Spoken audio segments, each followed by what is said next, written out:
Hello, the internet. You're watching Bog Panda, and we're about to talk about the second greatest Alice Cooper album of all time, being reissued for its 50th anniversary, a trillion times better than before. I am Dr. Mike at Official Pagan on everything, and joining me, as always, Hi, everybody. This is Kelly at KELLYTHUL on social media. And we'd really greatly appreciate it if you consider subscribing to the Bog Panda YouTube channel. Check out a few videos, give us a like or two, leave a comment. We'd love to hear from you. And after you've done all that hard work, jump on over to the Hard No playlist and you can listen to the world's shortest podcast, lots of them in only a little bit of time, each episode under 1 minute. And just to finish your day off well, reward yourself, go buy yourself some fine merchandise at the Bog Panda merchandise store. Many things out there for you. Um, Mike wasn't, we've had introduction issues recently on some of our shows. So he wasn't supposed to screw up, but he did because he misspoke. And he talked about the second greatest Alice Cooper album of all time. Because clearly, if there was an album greater than it, that was released before it, it would have already had its 50th anniversary, and we would have seen, oh, a Love It to Death 50th anniversary. But I don't think so. I don't think we saw that. But what we are seeing is a $1 trillion babies type of thing. Also reinforcing Mike and my complete lack of understanding math. We did a little thing called Snark Alec. We were part of a little thing called Snark Alec Radio a while back. And we were all excited last year during 2023, going like, this is the 10th year anniversary of it. That's not how math works. 2024, this is the 10-year anniversary. It started in 2020 or 2013.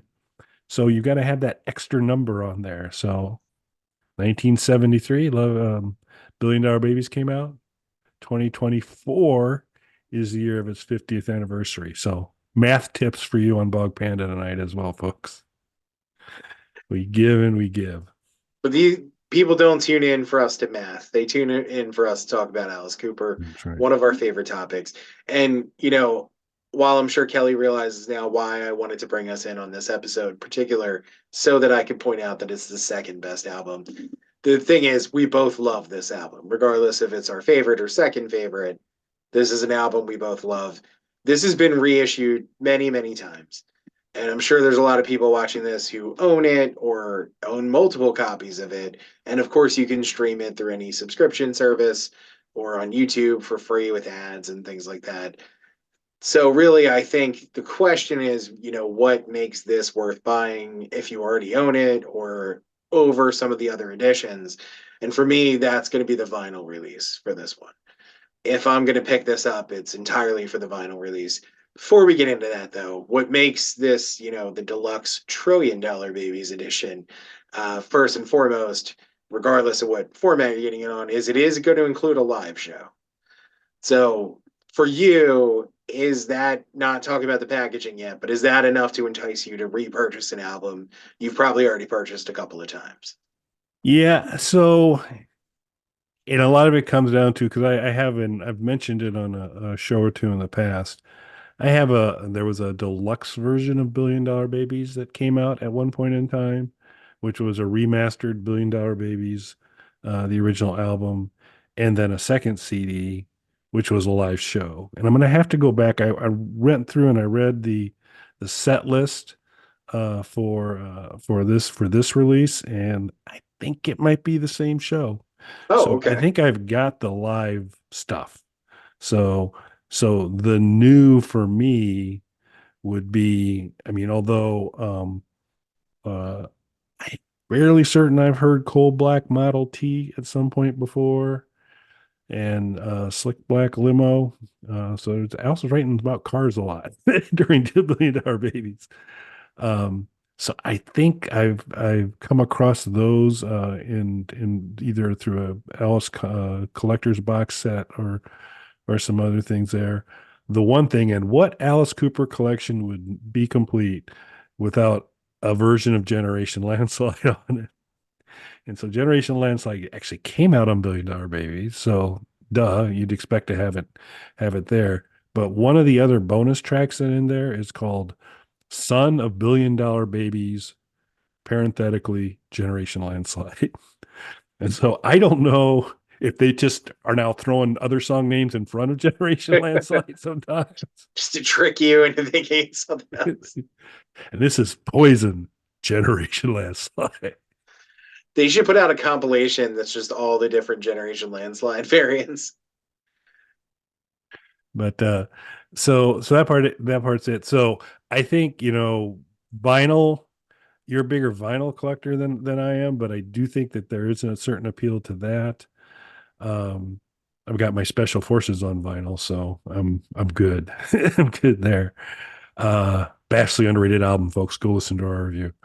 And so Is that'd be that the good there. color vinyl? Yeah, blue. Nice. I saw it in a store once. I regret not picking it up because I've never seen it since.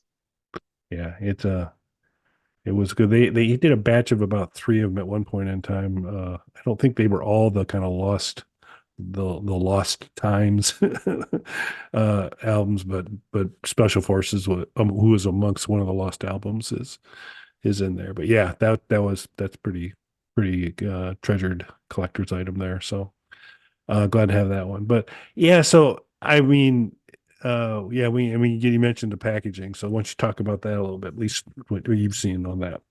Yeah. So what's exciting about this to me, I mean, obviously, we've all heard this album, we all own this album. I've never bought any of the special editions of this so far. So this isn't like a fifth time I bought it kind of thing. So I don't have that going against it. I don't own it and have never owned it on vinyl. So it'd be cool to pick up on vinyl. Obviously I'll be able to stream the live tracks and the studio outtakes and stuff like that. So it's not like I have to have a physical copy of it, but having it on vinyl would be really nice.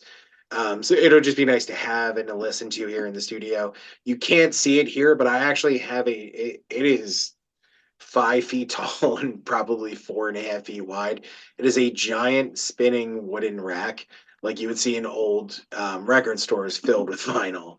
So that's right here against the wall in the studio, just so I can grab a lot of my favorite vinyl easily. I love just putting on records and listening to them in here when nothing else is going on. That would be perfect. The second greatest Alice Cooper record, to be able to just throw that on, plus all the extra stuff.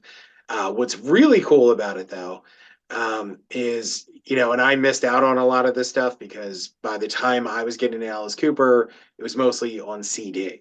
So I didn't know about all the cool packaging until later that a lot of the original vinyl releases had. And I'd been told about the wallet, but I didn't know about like the money, the fake money inside of it and all that cool stuff, or the snakeskin sort of texture on the outside. This is replicating all of that for the vinyl edition. So this is my chance to pick that up rather than a beat up copy that I can find online or at a record store used, but a fresh new copy of it to throw into my vinyl collection that'll have all that extra stuff in there. So that would be cool for me to have. So that's what's really kind of moving this up to the must buy list for me. Yeah, and I'll have to see if they have any photos of the whole package so I can see how much they completely replicated the uh the packaging, because what was also included outside of the $1 billion bill was a baseball card like selection of the Alice Cooper group was available in that perforated cardboard that you could punch out Oh, uh cool. and kind of have them as cards, which I did. you know um, Subsequently, I'm not sure where those cards are these days. So they have the nice square hole where it was in the album. So I that might compel to so I can get more of a pristine actual packaging, because this was back in the heyday of them really packaging their albums in all sorts of cool ways. So definitely worth a look. It's always good news when there's more Alice stuff out there. I do think for this show, I'll work on the edit and get it out as it is, exactly like this. And then I'm going to go back and I'm going to edit it again. And I'm going to take out the word second through there and re release it with the same title, the same description, and the same title. And then put a parenthetical Generation Landslide. You should. Yeah. You should. I'm looking at the photo right now from the press release, and I see like the lyric book and the money and the records and everything. There's something else there. I don't think it's cards from what I'm seeing here, but there is something else there. I'd have to read the description again. Okay. Yep, that's something I have to think about. All right. But yeah, exciting times. Uh, whether you want to be wrong like Mike and call it the second greatest, or right like me and call it the greatest Alice Cooper album, it's a very, very good album. Uh, and you can't get a collector's edition of Love It to Death because reasons, I guess. Because it's perfect. it it would think, oh, there were no outtakes, right? It was just they just nailed everything They with just, that yeah, demo. they're like, what can we package with this? They would improve upon it. And then they realize you can't improve upon it. Yeah.